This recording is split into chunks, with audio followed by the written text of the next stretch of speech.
What is up, y'all? It's your boy Light. Welcome to my brand new YouTube channel, Dem Boys Fan Talk, DBFT. All right. I've always wanted to do this. I've always wanted to do a, Cowboys talk, and I'm finally doing it. So, without further ado, let's get into it. Um, you know, Wow, what a game, right? We went up against the GOAT and we held in there and rolled the punches and damn, bro. Like we have this what do you call it? This stereotypical Cowboys fan base thing where we accept losing as you know it's like I forgot. I can't think of what I'm trying to think of right now, but it's like we accept losing, you know like it was like a winning effort. We gave a winning effort, and we're good with that. Like, but in this case we're going up against the damn GOAT. He had the ball last. That's all I'm gonna say. He had the ball last. The GOAT had the ball last. you, that's like I don't know, man. It seems like a 99% chance that you're gonna lose that damn game if you give the ball at the end. That's all I'm saying. But that being said, um, I don't mean to sound like a typical stereotypical Cowboys fan, but you know, we didn't really lose that game, guys. We didn't really lose that game. We did good, man. We hung in there. That's the Super Bowl champs. They brought all 22 starters back. One of the first teams to ever do that. You know what I'm saying? There was, I believe, five or four other teams besides them to ever do that. Ever. That's crazy. You don't really hear that happen. Like, especially not in this era where everybody's getting them crazy ass contracts, right? They see them do good and then they go to free agency and they just get paid big and all this stuff. You don't really, you don't really hear that. You don't really hear that. Not in this era. You thought that those days were dead and gone and shit. I don't know the last time that happened, but I'm pretty sure it hasn't been anywhere near 2021. You know, I don't think so, but um, don't quote me on that. So, getting into the takeaway for the game, Dak, Dak, Dak, Dak, Dak. Man, I am not a Dak guy. Okay, so I want to clarify that when I say I'm not one of them, you know, be be on Dak's nuts.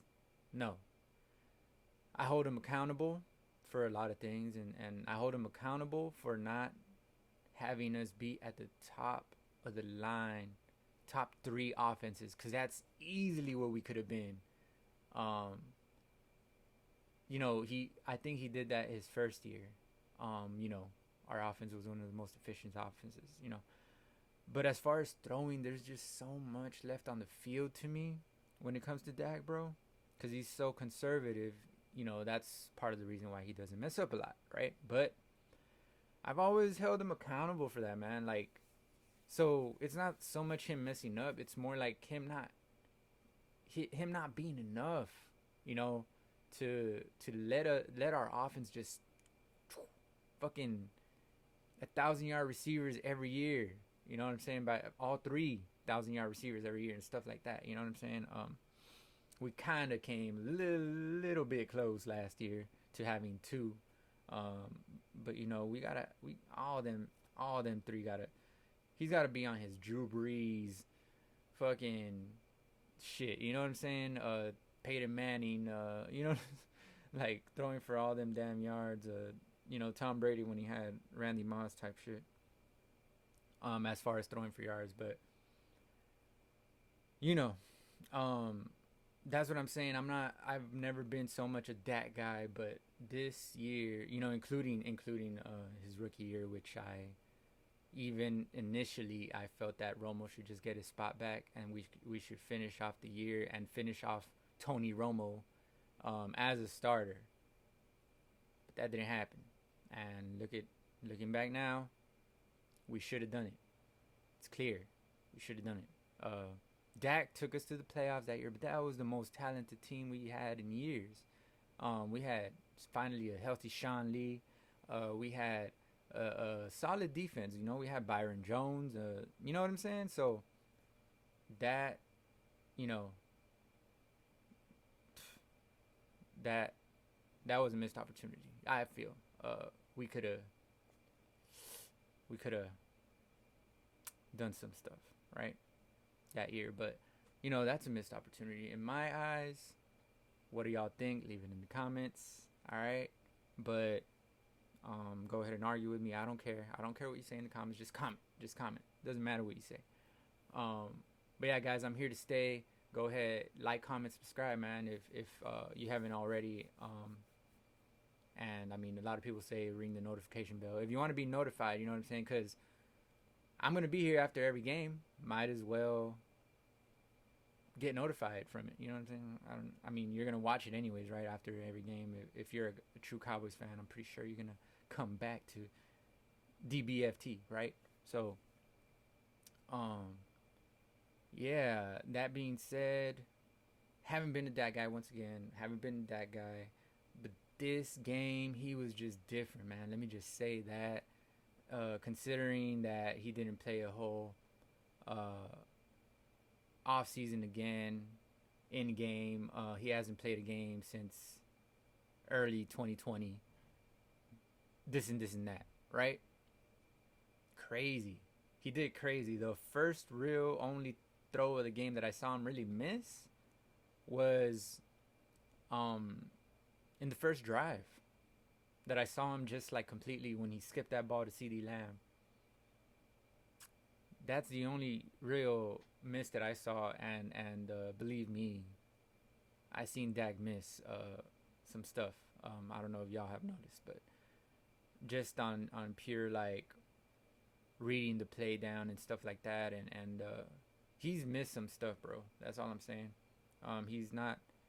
He's accurate, but not overly accurate. Not where we need him to be as far as all the other years.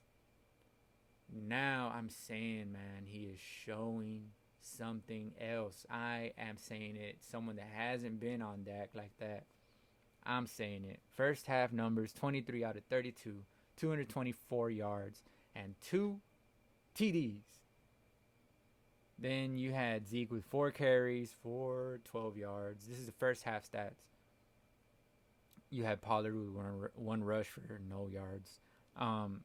You had CD with 4 catches, 58 yards, and a TD.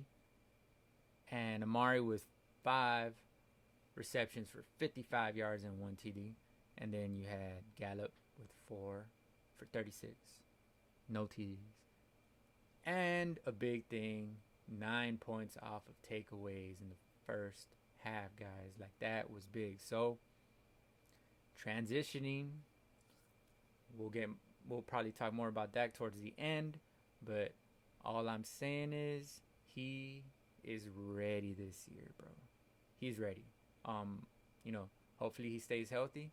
Hopefully he gives us his health, stays healthy, and he's gonna be something this year, bro, if he stays healthy. I'm gonna tell you right now, mark my words, he's ready to lead this offense. And I mean, hold it to the standard that it should be held. The most explosive offense in the league, basically. That's where we should be, bro. We should be no less than that, and that's what I think he's ready for. So when I say that he is ready, I mean he is ready. It's to be there, top 3 offense, bro. Top 3. That's what I feel. So getting into the game, I have some notes here. That's why I keep looking down. All right, so don't judge me. Don't judge me for looking down. I'm not just sad or something, or just thinking. um, right off the bat, defensive 3-and-out, bro. The GOAT, Tom Brady, coming off of a Super Bowl championship with the same 22 starters on this team. 3-and-out, just like that, right off the bat. So, right off the bat, I knew this defense was they were clamping down. I knew this defense was different, bro. Like already, the first series of the game for Tom Brady, and I could already tell. I don't know if y'all told the difference. And you don't want to overreact to the first series of the game, but last year, when did we stop anybody really? Like, let's be real. Towards the end of the game, year last year, we got better as we went on, but we were still horrendous, bro. Like, wow, But the first series of the game to do what we did to Mr. Brady, to the GOAT. That was big. That was big, bro. And that just showed me this defense is deep, is maybe ready too, just like Dak. So if you have your quarterback ready and great fucking swagger and leadership from Dak, if you have him ready and you have your defense ready, your young defense that is still developing, you know what I'm saying? Jalen and LVE, they are what they are. You know what I'm saying? They're solid linebackers. Then you got this fucking beast, Micah Parsons, man. Woo! Can you imagine? So, and you got Wilson. I believe he was undrafted, and you got Donovan Wilson, the safety. He's showing you something, and then you got your corners. Speaking of, excuse me. Who is your corner over there? The name slips me. The name. Anyways, you got your corners. You got everything is young, bro. That's the point. Everything is young, and then you got Gregory and D-Law. Man, once we get Neville Gallimore back, I'm just seeing some bright sides to this, guys. Man, like, we lost. Let's not get, we lost. But let's not get crazy, right? But we're coming, bro. That was the Super Bowl winning team from last year that we just played, and it showed. They're great, but we were 2 points, bro. 2 points, and we kicked the basically the game-winning field goal. With less than 2 minutes left. It's just, if the GOAT has the ball at the end of the game, you gonna lose. You gonna lose. Mahomes knows that. Rodgers knows that. Breeze knows that. They learned the hard way last year, bro. So the GOAT had the ball last, and we lost. That's all there is to it.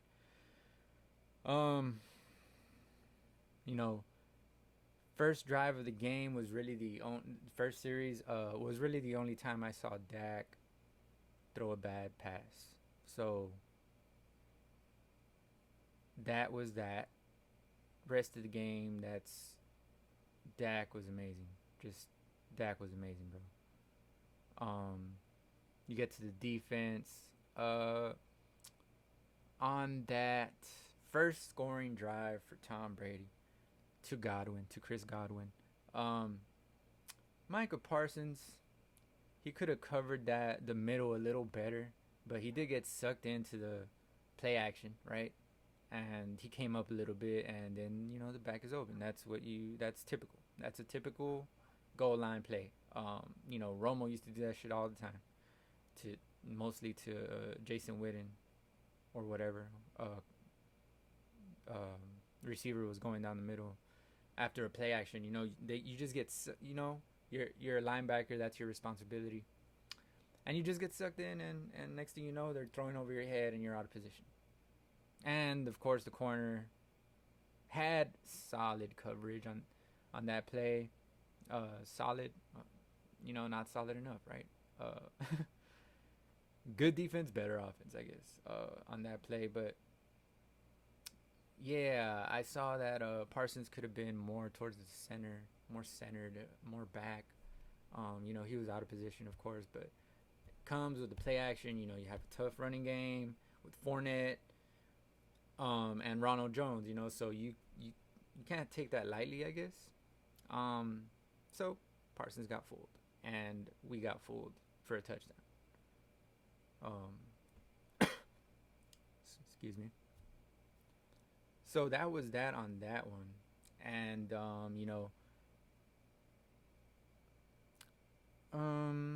second drive of the game. I continue to say, man, Michael Gallup is a beast. I believe he had a drop early in the first series. I believe. But bro, man, like, it's the first game of the Lamb dropped a couple of passes this game. I'm not sure if Amari dropped anything. I didn't really see that happen, but as far as I remember though. But yeah, Gallup dropped a pass, and then they talked about how he had some drops, or I don't know what, last season, or was that Lamb? I believe they said that Lamb had 9 drops last season. I don't know if they talked about Gallup dropping, but we've seen him drop stuff. But we can't expect these guys to be just damn near perfect, bro. Like, or we can't expect them to be perfect. They can just be damn near perfect, is what I meant to say. But that being said, I continue to say Gallup, my boy Gallup, is underrated, man. Like, when you hear, once we drafted CD Lamb, we heard, oh, the Cowboys should trade away Michael Gallup, blah blah blah blah. I feel like I'd rather keep Michael Gallup than Amari Cooper, even though Amari Cooper is a beast, but he disappears a lot, and what Gallup can do, I believe, is different from what Cooper could do. Cooper is just a route running guru. He's probably the best route runner in the damn league. I'm not gonna lie about that. So let's give credit where credit is due. But that being said, Gallup he can moss your ass, bro. Like, you know what I'm saying? When you really see Cooper moss people like that, like, no. Gallup will go up over you and just grab that bitch. Like, come on now. I don't know. Gallup is just, and he makes the biggest catches. Like, the most difficult, like, small percent chances of the catch being good, and he just tiptoes and all this. Man, that was beautiful to watch. Gallup early on in the game, especially. But as the game continued, he had a pretty solid game, and so that's what I wanted to say about Gallup. He's just, he's something else, man. He's a beast. He's a beast. Give the man credit. Give the man credit, bro. Give the man credit. All right. We had a big third down stop. I think it was the second series for Tom Brady. Towards midfield. And we held them from converting comeback. Yeah, it was a comeback route to Antonio Brown. I believe that was to the left side of the field. We held them from converting that. We had gotten some pressure. On. Oh, we didn't get pressure on Tom Brady. My bad. I'm reading that wrong. We didn't even get pressure on Tom Brady. He had at least 5, 6 seconds to throw. I don't know how long that was, but that seemed like a fucking eternity. And you're just like, it's third fucking down, guys. Where the fuck is the rush? Excuse me for cussing. Excuse my French. It's like, where's the pressure? It's third down. It's early in the game. You're not even tired yet, bro. Like, so he had like 5, 6 seconds to throw. I swear, he did, and he threw a comeback route to Brown, and which I think I remember that being a little off by Brady. So, and there was no pressure, so we got lucky there.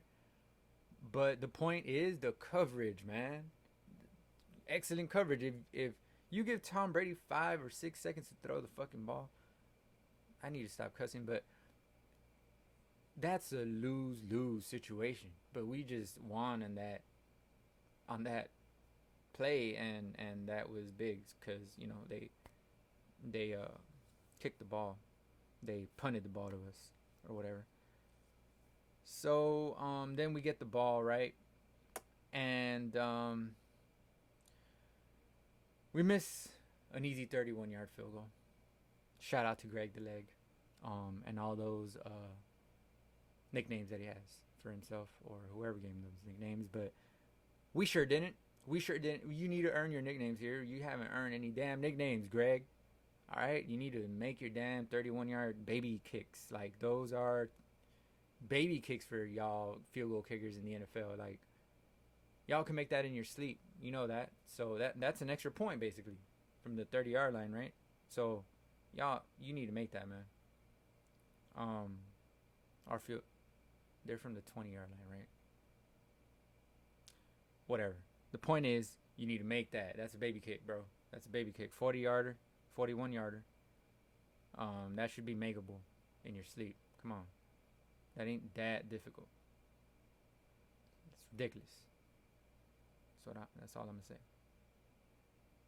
But, yeah. So, then we go to the defense. Man, that play by, D-Law. He's just the leader of this defense. We go as he goes. Like, that's one player for sure that has the grasp on us like that on the defense side. Parsons, I believe, will be that guy. We don't. Let's just put it this way. We don't go as Gregory goes. Let's just talk about our stars. We don't go as really Wilson goes. At least not yet, right? We don't go as Jalen Smith goes. We don't go as LVE goes. We don't go as any of the corners go. We go as D-Law goes. He is the leader. If he makes plays, if he's out there making plays, he's going to fire these guys up to another level. He's going to level them up, bro. You know how you have that thing in Madden, which I stopped playing last year because too many glitches. But you know how you have that thing where you have certain players that make the team better. They give an extra 2 overall points or something, 3 overall points or whatnot, right? That's what D-Law is. That's what D-Law is, bro. He is. So I believe that play early on in the game set us up to just keep that going throughout the game. And you saw that. We saw that. We all saw it. But that's why, guys, D-Law, we go as D-Law goes on this defense, man. We go as D-Law goes. And, of course, if someone makes a big play, if anybody makes a big play in the defense, the whole defense gets fired up. But it's just different when your leader does it. There's a big difference. It's a kind of like just the next linebacker next to Ray Lewis making a play, but Ray Lewis making a play, whew, you know what I'm saying? That's on another level. You just get fired up, the next corner next to Dion making a play, but then Dion makes a play, you want to see your main leader on the defense make those plays. And D-Law, what I'm talking about is D-Law with that nice peanut punch. We all remember Peanut Tillman, right? That was and we saw that on Hard Knocks, by the way. We saw them practicing that. So that was a big play. That was a really big play. So you want to see more of that throughout the season from everybody. You want to see people making plays, and I'm going down the plays. So I know there's other plays made, and I'm going to get to that. I'm just gonna mention them all at the same time, right? Because I'm just breaking down, not play by play, but big moments by big moments. So I have a whole page for the first half and a whole page for the second half. All right. So I'm getting towards the bottom here, and so these are just like the more key situations, is what I'm trying to say. Dak's first rush wasn't a long rush, but it was big. It was big, guys. Like that kind of, I don't know. It was just a little shift in momentum to me to see that. To see him take off running. He probably gained like 2 yards, right, to the left side, near the goal line. But it wasn't a long run by no means. But that just like, it shows you I'm not scared, bro. I'm here. You know what I'm saying? Like, let's do this. So I feel like that just fired the guys up a little couple notches. And once again, D-Law is the leader of the defense. We go as he goes on defense, but we go as Prescott goes on offense. Prescott, and I would say Zeke too. Prescott and Zeke. We go as they go. So the offense has two of them as far as that goes. But, if you see your quarterback, your leader, playing well like that and not caring to get injured again and just coming with it, bro. You know what I'm saying? That's big. So, that was big, and that gave a little momentum, and then he had that, that bad snap by Tyler Badass. He had that bad snap by him, and he just got it off the ground and threw a freaking strike to Cooper. Like, that was beautiful. That's what I'm saying. Dak is on another level right now, guys, and we're gonna see it, and you're gonna see it, and you're gonna remember me for saying it. All right, I'm trying to tell you. So that was that was awesome, and then we missed the extra point. Once again, he missed basically an extra point, the field goal attempt. But this was an actual extra point. Then he missed that too. So your first two kicks of the game, first two kicks coming back, first two kicks of the season, you miss. You're not Greg the Leg right now to us. You're a Greg, better get your shit together. That's what the fuck you are, bro. You need to start making your kicks. You made that big one, but we'll mention that. All right. You made the big one at the end, but we'll get to that.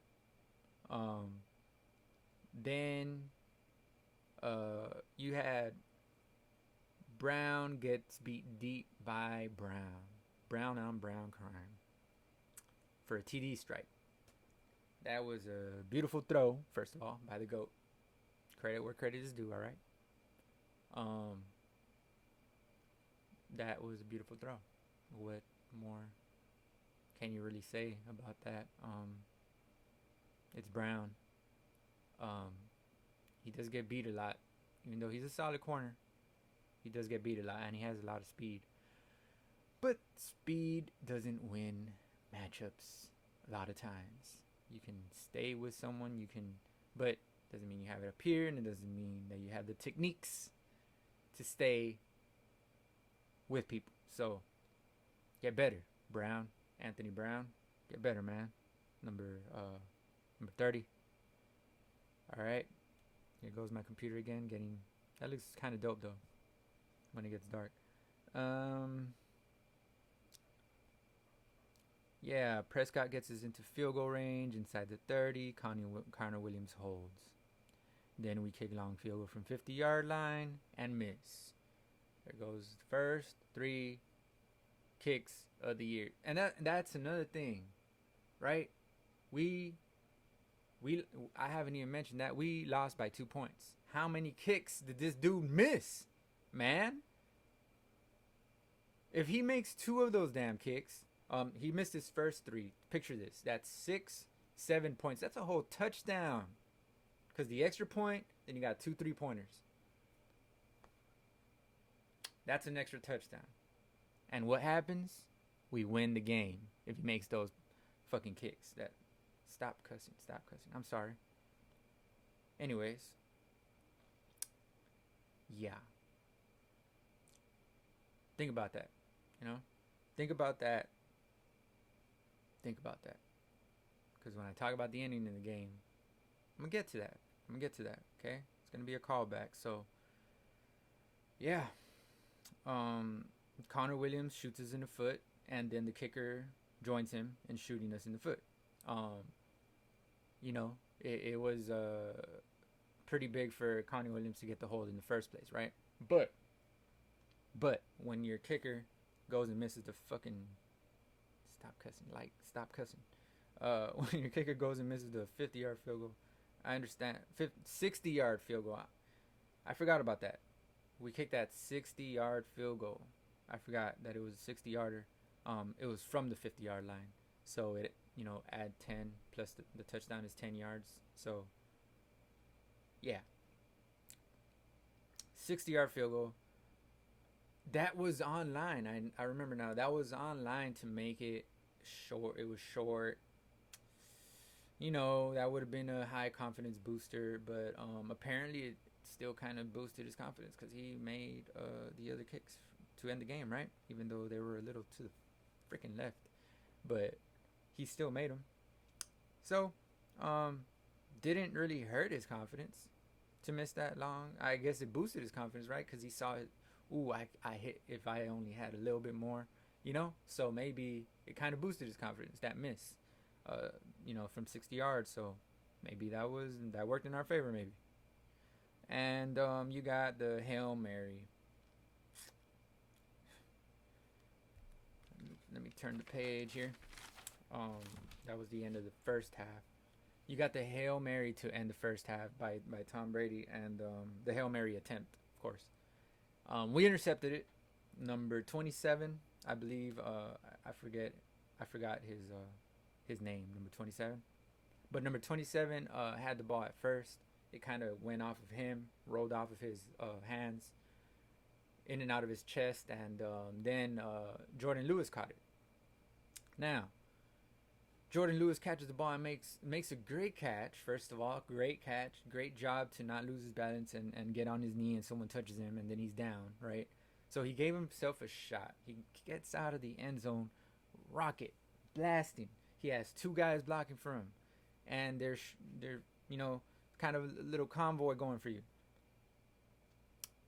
Then you get tackled by an offensive lineman.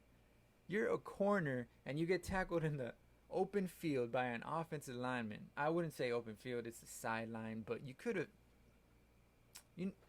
Bro, it's the end of the first half.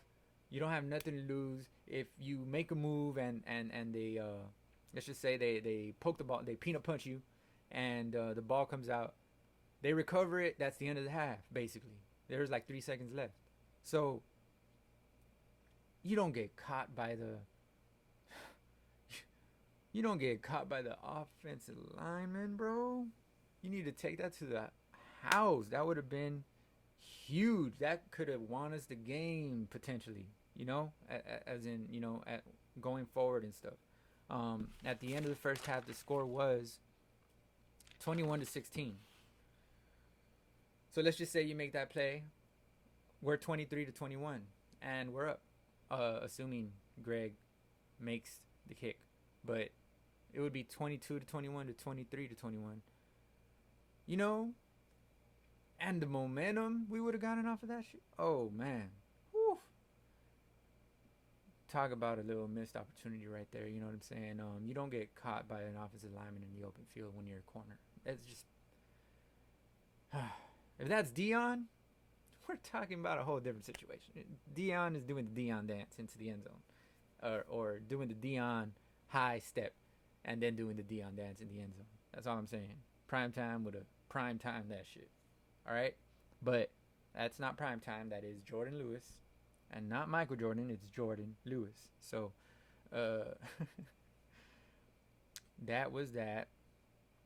Dak to open the second half had a nice drive, bro.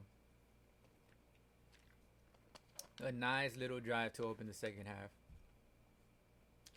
And the way he was stepping, that's another thing, man. When you see your quarterback taking hits, like, and I mean, like, not bad, not in a bad way, because he's taking the hit while he's throwing. He sees the guy coming to hit him, and he still stands in there and throw. When you see that as a team, you know you got a warrior with you that's down to ride, bro. You're gonna do better. See, that is why D Law boosts his defense overall ratings. So does Dak, bro. So does Dak, because you see that, man, and it's just like, oh damn, he, imagine people in the sideline, the other players in the sideline. Fans maybe don't really notice stuff like that, but me being a former athlete, maybe helps.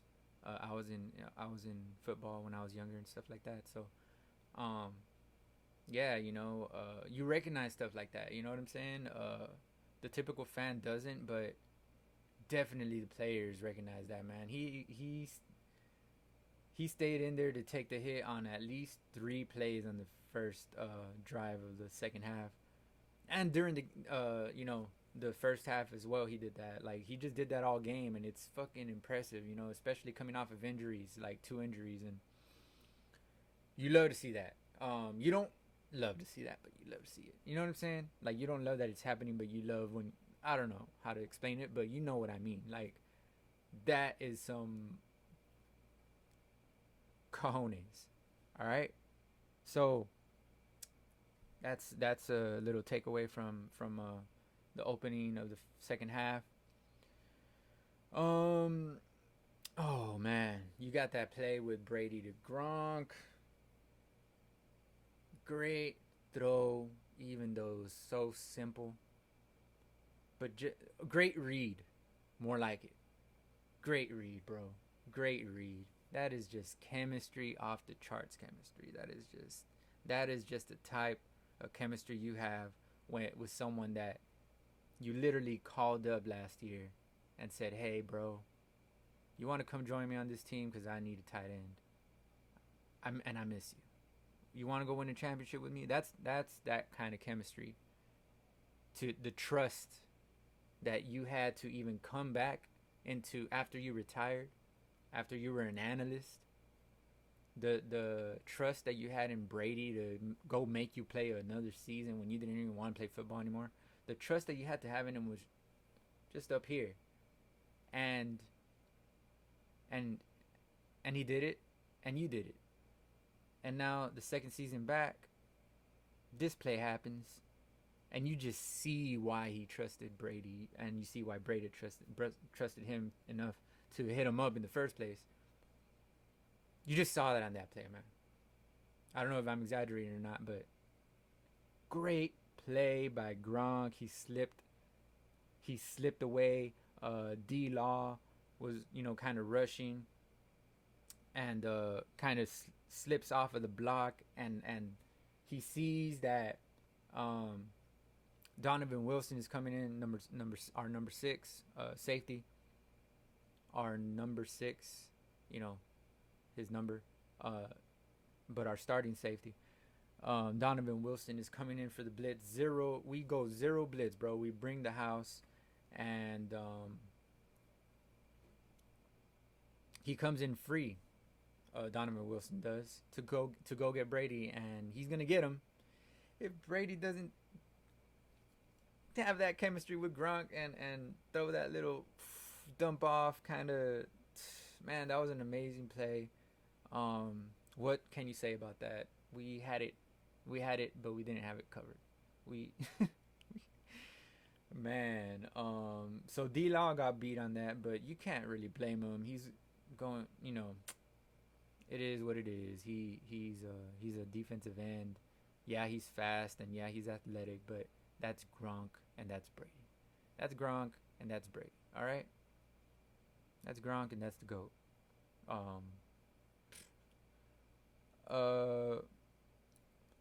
Yeah, Dak strikes again with rainbow to Amari. That was a beautiful throw, bro. That was like a Dirk jump shot. You know that extra rainbowish shot that Dirk used to shoot for the Dallas Mavericks. Huh. Didn't really even notice that. But but that was a beautiful rainbow throw by Dak once again. Dak, Dak. I'm gonna keep saying that if he keeps on playing this way, and I'm letting you know right now, it's all about Dak this season, bro. We're gonna go as he goes, and I feel like he's gonna go. If you know what I mean, bro. So, whew, that was a throw. That was a strike. Rainbow, laser, dime, whatever you want to call it.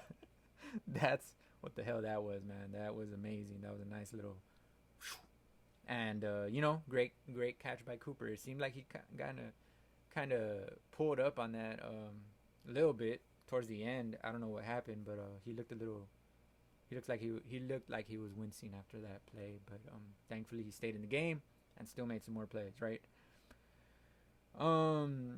In the third quarter, we had a nice momentum play, but Lewis got called for hands to the face. Um, yeah, we had that play where we stopped Fournette. I don't remember what down it was. I believe it was second down, and it would have went to third down and long, if I'm not mistaken. But yeah, Tom Brady gave the ball to Leonard Fournette to the left side, and Fournette just got caught by LVE and company. I believe it was LVE, D Law, and it could have been Donovan Wilson. I'm not really sure, but I know LVE was there leading the pack. So that was an awesome play by the defense. But you know, you hate to see plays like this. Jordan Lewis getting called for the hands to the face that had nothing to do with the play. Breakdown. It had nothing to do with the play. He's out there and doing whatever stupid shit he's doing, and it had nothing to do with this play. Whether it went through or not, whether we tackled Fournette in the backfield or not, had nothing to do, zero to do. He was over there guarding.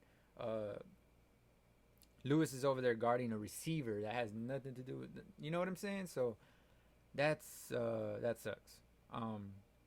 That sucks because these guys made a great play, and you know that there was no advantage for the defense in this situation in making the play. I understand if there's an incident that happens amongst the play. Let's just say one of the defensive players holds someone or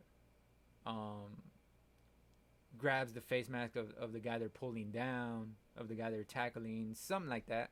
Late hit on the quarterback. I understand that. Whatever. I don't know. But this had zero effect, you know, on this play, on this big play that we made. But then, Jordan Lewis wants to come back and make a big play on second down and tip that ball away from Mike Evans, which the announcer said that if Mike Evans would have caught that, he had nothing but green and he would have been in field goal range to help win the game at the end. And that was a big play by Jordan Lewis. If you see that play, that was an awesome play.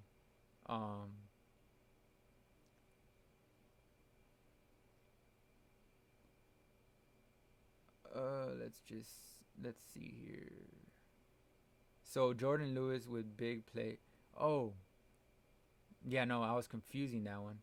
Jordan Lewis with big play, tip on the ball. This was on the right side of the field. So this was a throw to the right side where Jordan Lewis tipped that. So it wasn't the one later in the game that I was thinking about. And so then on third down, that was on second down. Then on third down, Godwin drop after we bring Parsons on the blitz. I saw Parsons bring that pressure. You know what I'm saying? And on that play where I don't know if y'all saw it, where Chris Godwin when it was going for the catch, Tom Brady threw a beautiful rainbow type throw, Dak-esque earlier in the game, and Godwin went up like this, and the ball was on this side, so he had to turn at the last second and just went off his fingertips. He didn't quite have his hands in the position that he thought he would, and he didn't locate the ball. I guess that's what happened more so, is he didn't locate the ball, and he kind of like it hit his fingertips instead of him having his hands here. He had his hands here, hit his fingertips, rolled right off, and that saved us, man. That was a big play. We kind of brought the house on that one too. That was a blitz because we brought Parsons, so that was like at least a 5-man blitz. So that was awesome. That was a big play, big play. You heard it, and you hear people say the way you top Brady. Well, yeah, that works. The way you stop Brady is from being Brady. You get him off his comfort spot, which is the pocket. You get him off of the just chilling in the middle. You want to get him moving to the sides, and working the pocket, as opposed to staying in the pocket and being comfortable. You want to get him off that spot where he's got to move to the right, he's got to move to the left, and throw inaccurate throws and whatnot. Excuse me, but yeah. So you hear people say it, and you heard us on Hard Knocks on the last episode talking about we need to do this, we need to do that. And that's what they talked about doing to Brady, getting him off his spot. And we did that on that play. That's the point. So we succeeded on that one. You know what I'm saying? We succeeded. That was an awesome play. Awesome defensive effort.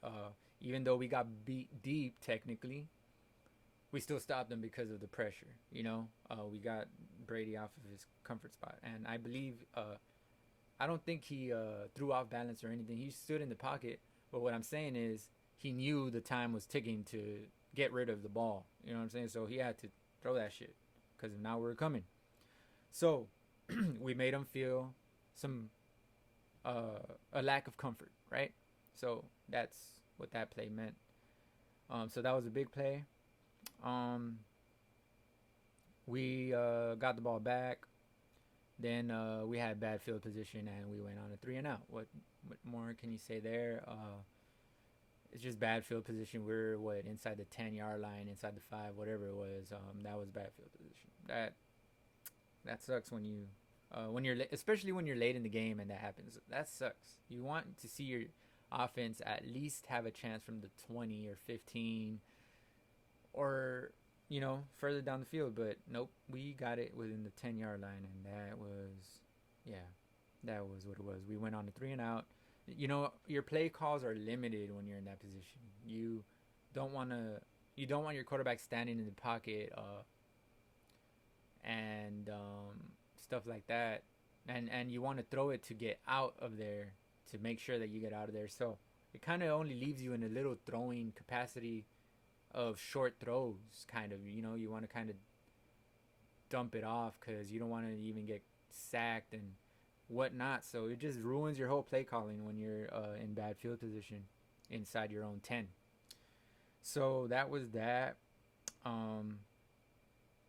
You have maybe the biggest play of the game, one of the biggest plays of the game, as far as the Dallas Cowboys, because that's who we're talking about. That's what we're fans of. So you had number 18, KZ. I don't know his first name, but I know he's a Dan Quinn guy. Dan Quinn brought him over, and he's a solid player. He got his helmet or his maybe his back on the football when he was like going for the tackle, and he knocked it loose. He knocked it out. Jordan Lewis scoops it, and it was our ball. He brought it back to like the 15 or 10, whatever it was. And that was awesome. That was a great play. So that's 2 forced fumbles, right? I believe. One by D Law, that peanut punch. And then then KZ with the helmet slash back on the football, or shoulder maybe. I kind of forgot what he got on there, but the point is he went for the football for that purpose to dislodge it. So that's great. We're preaching that. You saw it all in Hard Knocks, and it's coming to fruition. So that's good. That's good. Where Dan Quinn is teaching him right. So that's awesome. That's what you want to see. So we're doing that. We're doing that so far. We have 3 takeaways and whatnot. So we had that pick off by, I forgot when it was. We had that pick off by was it Diggs off of the tip Fournette, the bad throw by Brady. It was kind of high and a little bit behind. The receivers, the running back was moving kind of this way, and Tom Brady threw it over here. Whenever you do that, it's kind of, you're asking for trouble. It wasn't really Brady's fault. It hit Fournette's hands. He has to catch that, but he's a running back. He's known to catch the ball though. So, and they've been saying that this camp he's been catching some great balls, passes and stuff. So, I don't know who you blame there. The point is that we got the ball back, on that situation. I forgot when that was exactly in the game. But going to the next little note here. Great throw to Lamb towards the end of the game, but number 77, our big Tyron Smith, our big rusty Tyron Smith, gets called for holding. Tyron Smith, he hasn't played, our left tackle, he hasn't played for years as well. Kind of like Dak, I say years, but, he hasn't played for like a full year, just like Dak, so. And he didn't really play in the preseason either, even though he played more than Dak, right? Because Dak didn't play any. And Tyron Smith at least got in there, I think the third game of the preseason. Just for like a series or two. Which, it was, I guess, a little, good. But, he got called for that holding. And it looked, I wrote this note. It looked more like a typical block than it did a typical hold. So, and that's being unbiased, I don't know what it looked like to y'all, but to me, late in the game, you don't throw that flag. Not in that circumstance, bro. It's I believe that was third down, and then we replayed third down, right? I believe so. I'm not sure, but yeah, that was just another shot to the foot. All right. Overall, because I mean, you got called. But yeah. Did he have him on the outside shoulder? I believe he did, but it was a typical block for a left tackle when the guy is going past him and they try to like block them. It's more of a typical blocking play than a typical hold, is what I'm trying to say. So it wasn't like a, what I'm. Let me stop there, because I kind of disagree with that call, especially in that moment during the game. But we always, as Dallas Cowboys, we're America's team. We always, we get extra attention on us. We be getting the stupidest plays, which is we be getting the stupidest calls against us towards the end of the game. Hence, the Dez Bryant catch, which was a catch, and a bunch of other plays last year. I'll just keep going because I'm gonna get to that point. So, and I'm not crying. I'm not saying the play call, the penalty calls had just a lot to do with this game, and that's why we lost. No, I'm not complaining about the refs. It is what it is, but let me just keep going here. I got like 3 more bullet points, and I'm going to get to that. You had holding on number 52 when we were going for the game-winning kick. So when we could have gone for the game-winning kick. We were at the 30-yard line, and it was about to be fourth down. You know, it was third down, and number 52, Connor Williams, wants to hold again. He had a holding call earlier in the game as well. He wants to get called for holding, and we go backwards. We go to the 40-yard line instead of being at 30. At the 30. But then you had Coop. You heard the chants. You heard the chants in the stadium. We're in Tampa Bay, and you're hearing Coop when he catches the ball. That's awesome.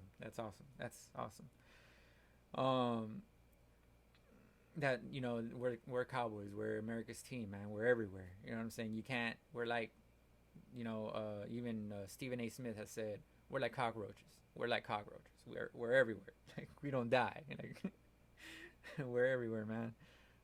So yeah, that was a really nice play. Dak basically, he's at the 40-yard line, throwing it from the 45 midfield, because he's got to, you know, do his steps backwards and then let go of the ball. So dumps it off to Amari Cooper. Nice little dump off, and Cooper does the rest, and he gets back to the 30-yard line, which was huge, bro. That was huge, man. Those wiggles that he does, and gets away and just like squirms through shit. Like, that is Coop at his best. So once he gets the ball, he's at his best, bro. And that was not much of a route. I believe it was just a simple comeback, whatever. If you call it a dig, right? Where he just goes about 5 steps and just stops and waits for the ball. I think it was that kind of route. And so it was just a little dump off, and he did the most with that. That was beautiful. So we got back into field goal range with that play. And hey, you know, you got Greg the Leg that redeemed himself. Who would have known? What was it, a 47-yarder? I didn't write it down, but was it a 47-yarder? That was awesome. That was a great kick, right through the middle. Whew. That was beautiful, bro. When that went in, I was like, okay. But on that last drive when we had the ball, I did say to myself, I said this. Man, you don't want to play for the field goal. You don't want to play ever for the field goal. You want to play for the win. So, you know, you play for the win. And what do you get? Holding on number 52. Then you go back to the 40-yard line instead of the 30. See? So that's what you get. As opposed to if you would have ran the ball, there's less of a chance you're going to get a holding call because, you know, in the situation is what I'm saying. Like, typically, you see holds more on runs, right? But you also see them more on passing downs when it's third and long or whatever, because or third down period, and it's a passing play, because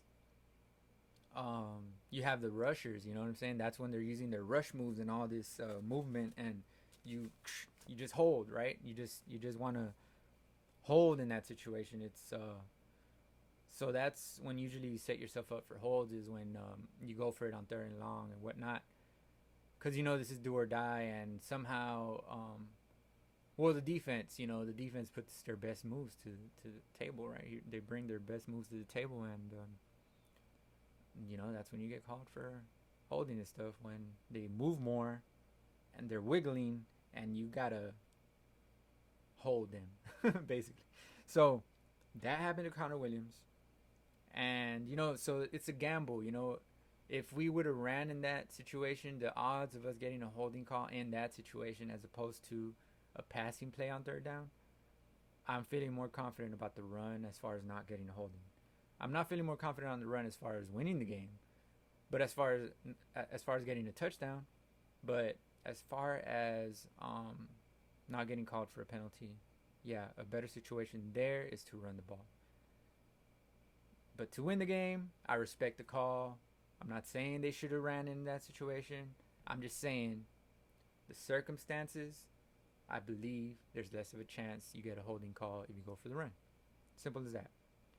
You would have caused them to use their last timeout. The Tampa Bay Bucs used their last timeout, and they wouldn't have had a timeout left, and you know, there's less of a chance you win the game with a minute left and no timeouts, right?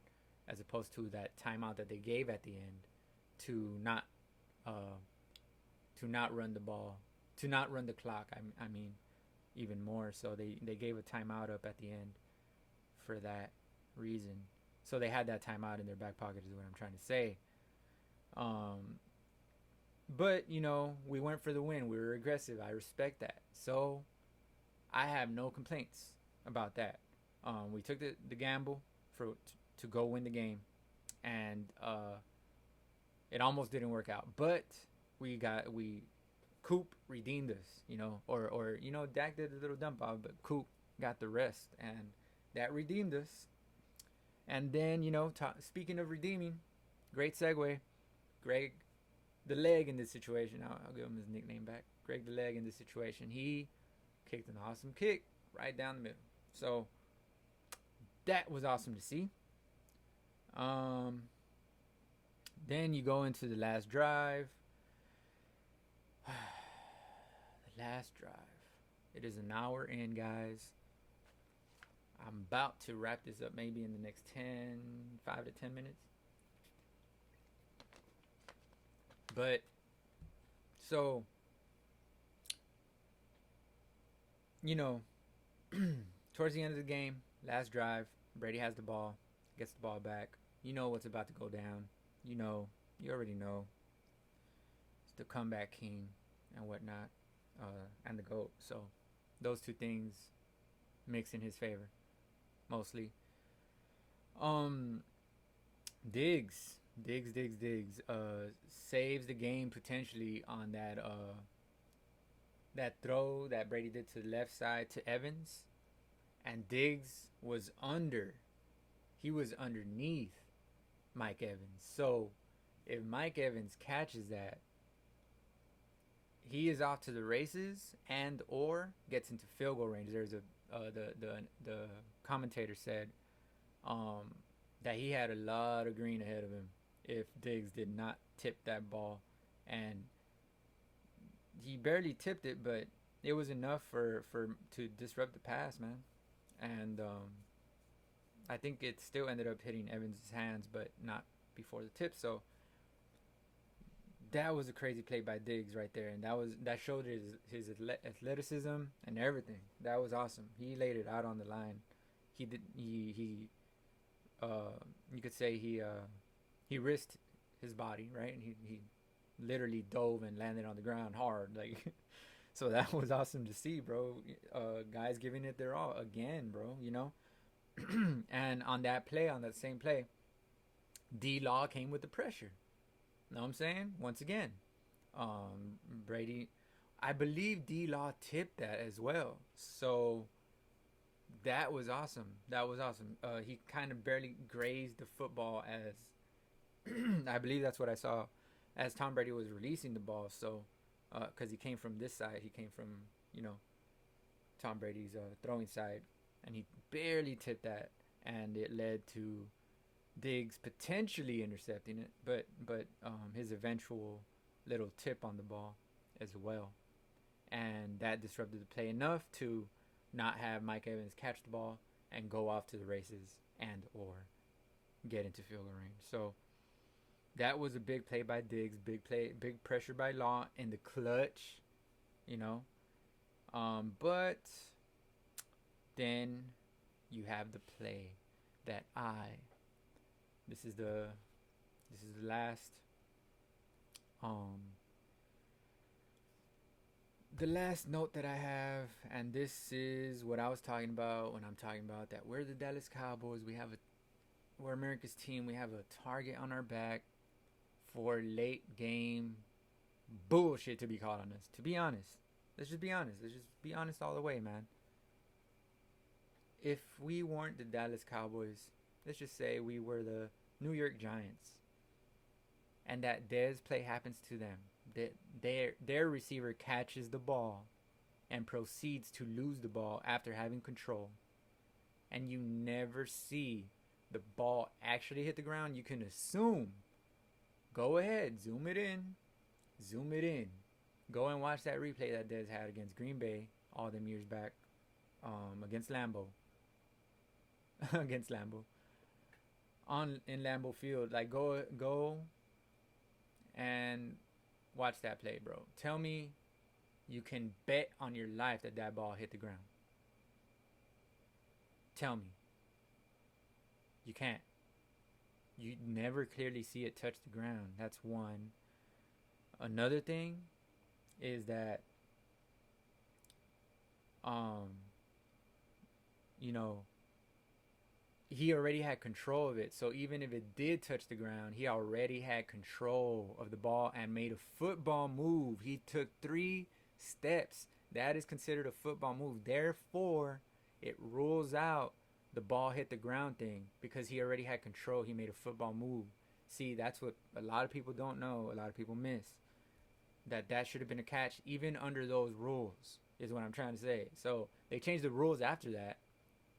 If you have control of the ball and then the ball hits the ground, it's still a catch.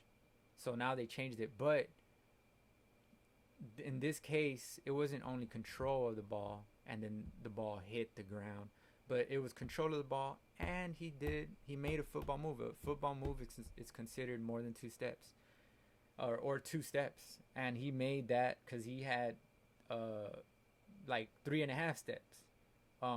So anyways, we go here. Oh yeah, and I also wanted to relate this play directly. This play is more directly to who could forget, or what Cowboy fan can forget last season, man, when Michael Gallup gets called for the offensive pass interference bullshit call that even my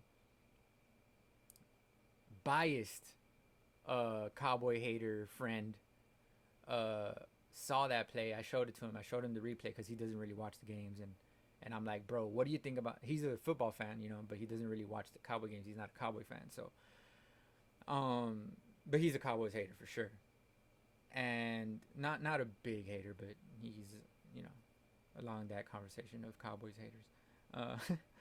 But the point is that I even showed him that play, and he was like, "Oh, that wasn't a pass interference. Like, that's just, you know, you're hand fighting and whatnot." And he didn't really extend, you know. And I'm talking about Gallup versus Ramsey last year. So the only reason why they called that is because we're the Dallas Cowboys, bro.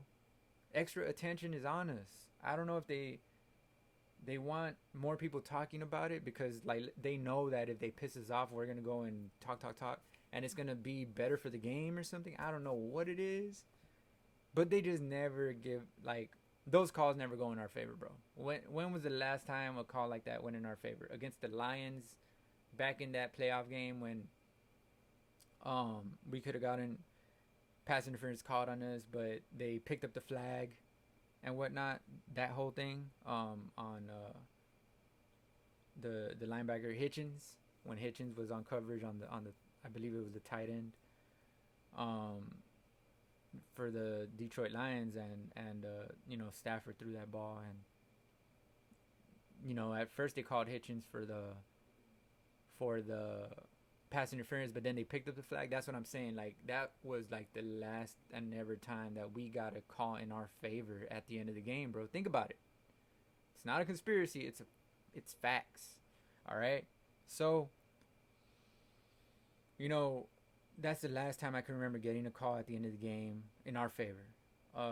You know, we always stop teams on 3rd down late in the game, and what are they calling us? Roughing the passer, when we barely touched the quarterback, when we barely grazed his face mask, when we barely this and that. We just get the littlest thing called on us all the time, man, is what I'm trying to say. It's a constant thing. Just look at I watch every game, so I know this. It's a fact. It's facts. All right? So, you know, you have plays like that, and that happen all the time. So, you know, Gallup last year against Ramsey. That was not a pass interference, but we got it called on us. Now, turn it around. Let's just say the PI I'm not gonna call it a PI because it wasn't a PI. They didn't even consider. They didn't even drop a flag, then pick it up. They didn't do that at all. They didn't call anything. But Godwin clearly pushed. I think it was Lewis that was on the coverage off. I didn't really get. I believe I saw number 26. So you get Godwin push Lewis off like it was Chris Collinsworth that mentioned that that on that type of play, the cornerback is kind of backpedaling, so they're on their heels, and then they plant to stop and go towards the ball, and when they're on their heels going backwards, he said that the littlest push off could send them flying. Okay, but it wasn't the littlest push off. Come on, man. Like, let's be honest here. It wasn't the littlest push off. That was a blatant push off this time. Not like Gallup half extension. Gallup was a half extension, and why Ramsey got called? Number one, or Ramsey got the call. And his favorite is because he's Ramsey. He's the best corner in the league. No way he could get beat like that. Not by Michael Gallup. Second, it's because we're the Dallas Cowboys. Extra attention is on us all the time. So, had that not been Ramsey, does he even get that call? Does another just regular corner get that call, even if it's us? I don't know, man. So, but that wasn't a full extension. And another reason why Ramsey got the call is because he did this.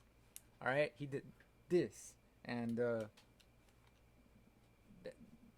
that extra LeBron James flop acting.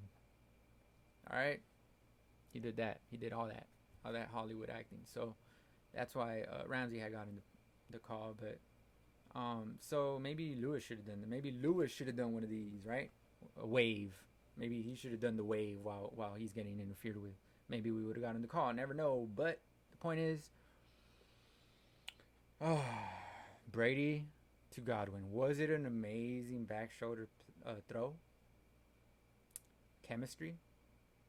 Everything that you want to see from your quarterback to your receiver? Yes, it was. Yes, it was. That was an awesome, another great clutch play by Brady. I believe they were at their 40-yard line at that time. At our 40-yard line, actually, because they were across midfield. So,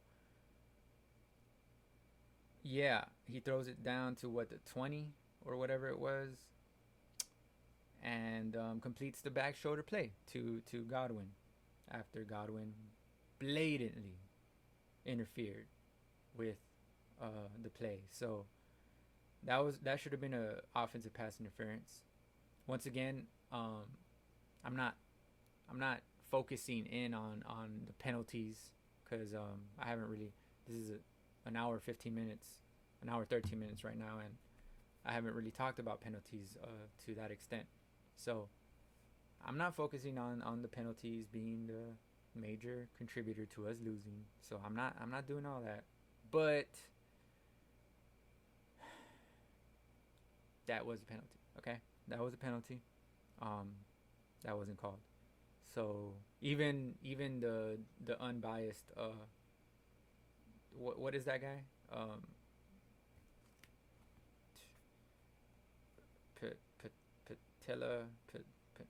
Pinata, the guy that they call from that looks over the plays and says if that was a penalty or not. Even he said it was a penalty. So that tells you everything. You know what I'm saying? That was a penalty. So end the game. Kicker makes the kick, of course. He makes the baby kick, unlike our kicker. Which our kicker redeemed himself, so hey. Kind of redeemed himself, because let's just say he makes those kicks once again. It's an extra 7 points. We win the game. Think about it. Think about that. We win the game if Mr. Greggy Maybe that's what I'm gonna call him. Maybe that's his nickname, Mr. Greggy, because that sounds like whatever, a whatever player, right? Mr. Greggy. Um, yeah, he redeemed himself, potentially, right? But not overall. Potentially redeemed himself, but not overall. And I'm done with my notes. I'm looking down because I'm looking at the stats. Let me just give you stats, okay? We love stats, right? So I'm gonna wrap up here. I know I said within 10 minutes, like 15 minutes ago, but I'm gonna wrap up here within the next maybe 5 minutes or so. For sure because I'm already done with my notes. And um, by the way, if this has been a good video, leave a like, subscribe, comment, everything. Ring the notification bell, click on the little bell, so that you can know. I'm gonna be here after every game, maybe the day after. Um, might go live one of these days. Never know. But right now, I'm just starting off. This is my first video for this channel, so I do have other channels that I might post. Well, I think it groups together or something. But anyways, I'll let y'all know somewhere in my on this channel to go ahead and subscribe to those if you want. Which those are different. They're not cowboy talks. They're more personal stuff, right? But that's besides the point. I digress. Let me get back to the stats, right? Let me give me some stats because everybody loves stats. So yeah, like I was saying, go ahead, like, comment, subscribe if you liked what I was dishing out, right? So now let's go to the stats. Dak Prescott. Once again, Dak. 400 throwing yards. 3 TDs. 42 out of 58. The man threw the ball nearly 60 times. Coming from not playing for a whole year and coming from having that pitcher's glitch on his fucking throwing arm. That is too many damn throws. Who knows how sore his damn arm is going to be, to be honest. Throwing up. And all that pressure he had, all those hits he took. Man, he's going to be sore next week. I think we get 8 days between this game and our next game. Let me check.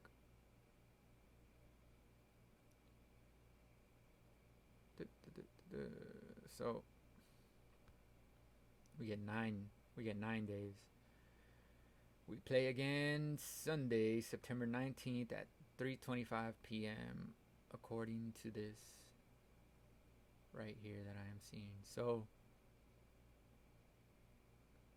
yeah, hopefully 9 days is enough for Dak to get back into feeling normal because he's going to be sore for damn sure. Okay.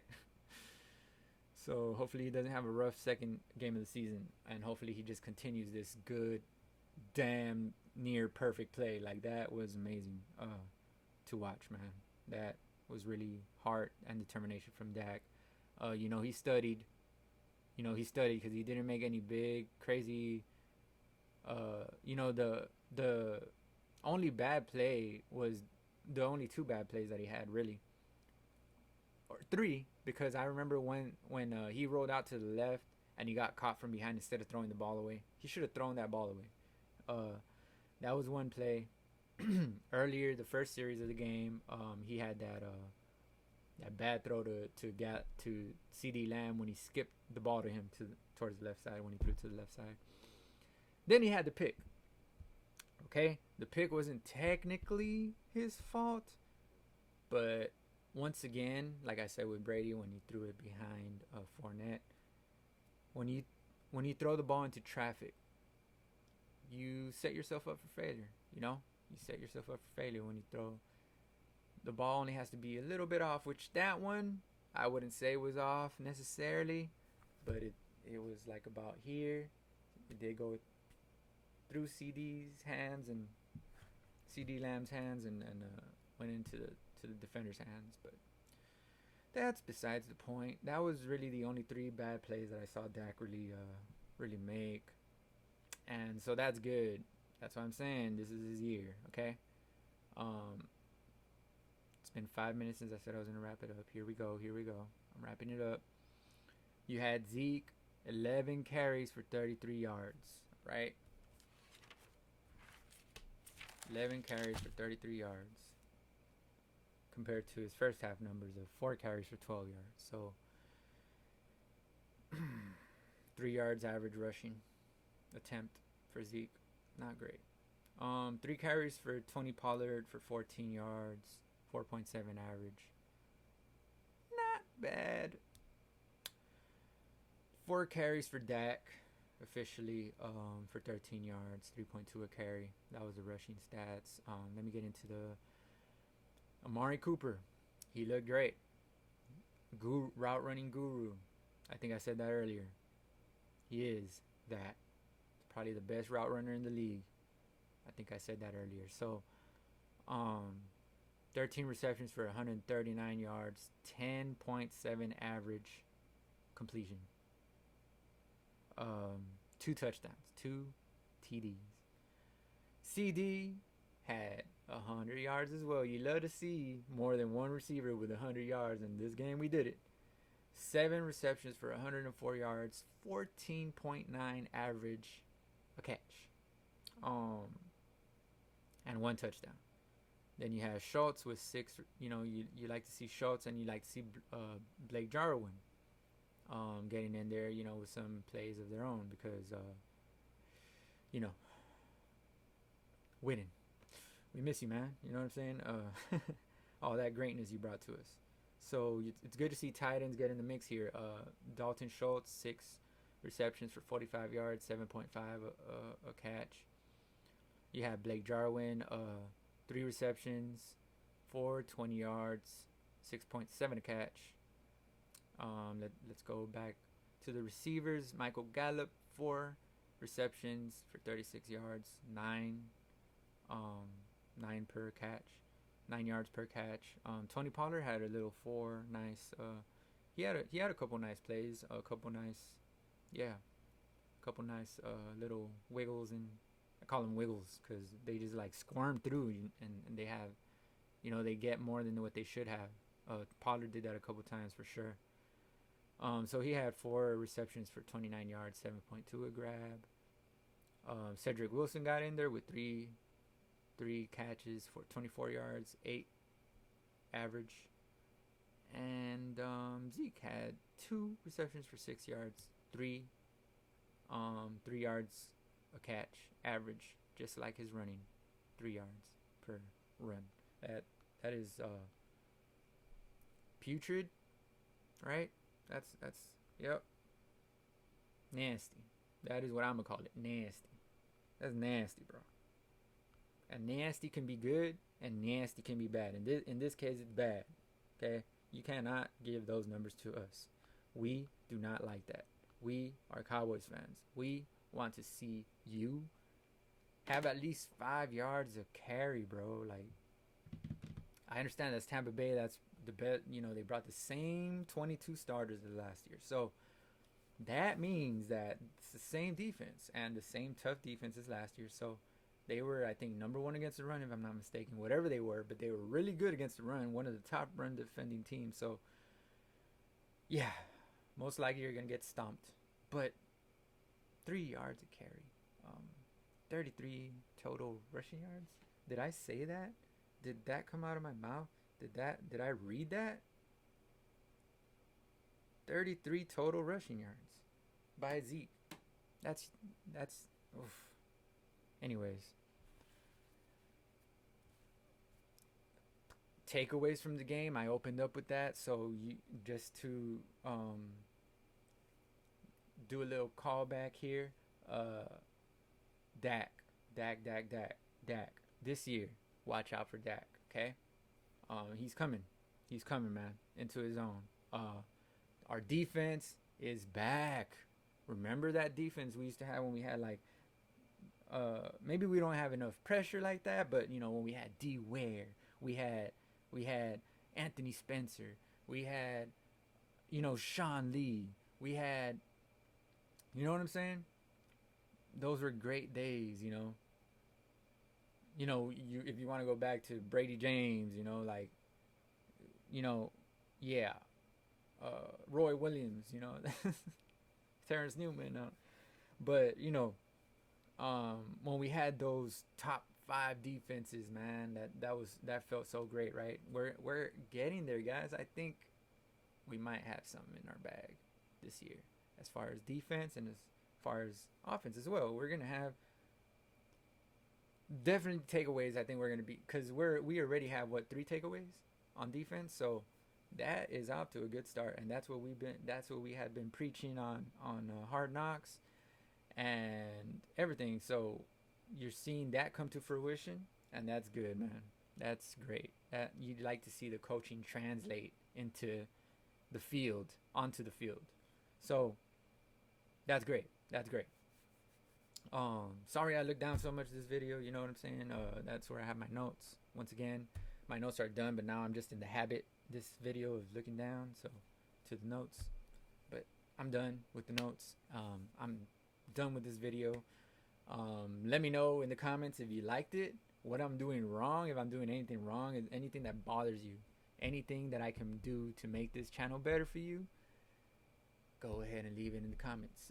Maybe inbox me. I don't know if inboxing is possible, but yeah, thanks for watching this video.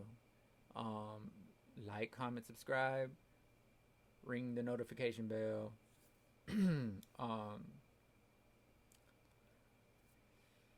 Nothing more to say, but 1, we them boys. 2, how about them Cowboys? And 3, come back the next time and join me again. All right, it's your boy Like, and that has been this video, and I'm out.